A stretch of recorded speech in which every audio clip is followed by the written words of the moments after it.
ভাই আপনি প্রশ্ন করলেন এটা কি আবশ্যিক, এটা কি বাধ্যতামূলক যে মুসলিম পুরুষরা খতনা করবে, এটা কি ফরজ? ভাই এটা ইসলামে আবশ্যিক না, এটা হলো সুন্নত। এটা সুন্নতে মুআক্কাদা, এটা করলে খুবই ভালো, এটা হলো মুস্তাহাব।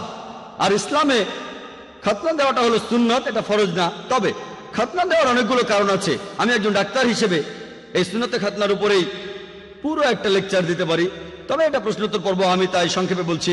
আজকে বিজ্ঞান আমাদের বলে যদি একজন লোক খতনা করে তাহলে তার কার্সিনোমা অব পিনাস হওয়ার সম্ভাবনা কম, লিঙ্গে ক্যান্সার হওয়ার সম্ভাবনা কম। খতনা দেয়া থাকলে সম্ভাবনা কম, যদি খতনা দেয়া না থাকে তাহলে সম্ভাবনা বেশি।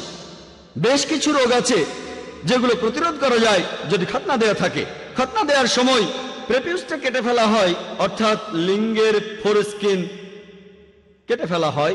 এখানে আপনারা দেখবেন যে খতনা না দেয়া কেউ যদি প্রকৃতির ডাকে সাড়া দেয়, তারপর প্রসাব করার পরে তার প্রেপিউসের ভেতরে প্রসাবের কয়েকটা ফোঁটা থেকে যায় ফোরস্কিনের ভেতরে, এ থেকে অনেক রোগ হতে পারে।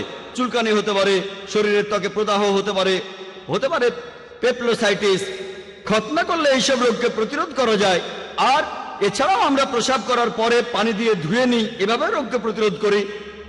আজকে বিজ্ঞান আমাদের বলে একজন লোক বেশি যৌন তৃপ্তি পাবে যদি তার খতনা দেয়া থাকে, বেশি যৌন তৃপ্তি পাবে।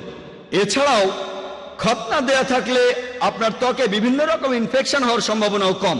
এখনকার বিজ্ঞান আমাদের বলে যার খতনা দেয়া থাকে তার এইডস রোগ হওয়ার সম্ভাবনাও অনেক কম।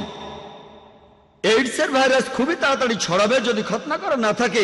এরকম আরো অনেক রোগকে প্রতিরোধ করা যায়। এজন্য আপনারা দেখবেন যে আজকের আমেরিকাতেই 50%-এর বেশি ছেলেকে তাদের জন্মের পরই খতনা দেওয়া হয়, তারা কিন্তু মুসলিম না। এমনকি আমেরিকার খ্রিস্টানরাও ডাক্তার বাবা মাকে জিজ্ঞেস করেন আপনারা কি আপনাদের ছেলেদের খতনা দিতে চান, আর তাদের 50%-এরও বেশি ছেলেকে খতনা দেওয়া হয়। ইসলামে আছে সেজন্য করে না, কারণ তারা জানে এতে করে তাদের ছেলেদের উপকার হবে। আশা করি উত্তরটা পেয়েছেন।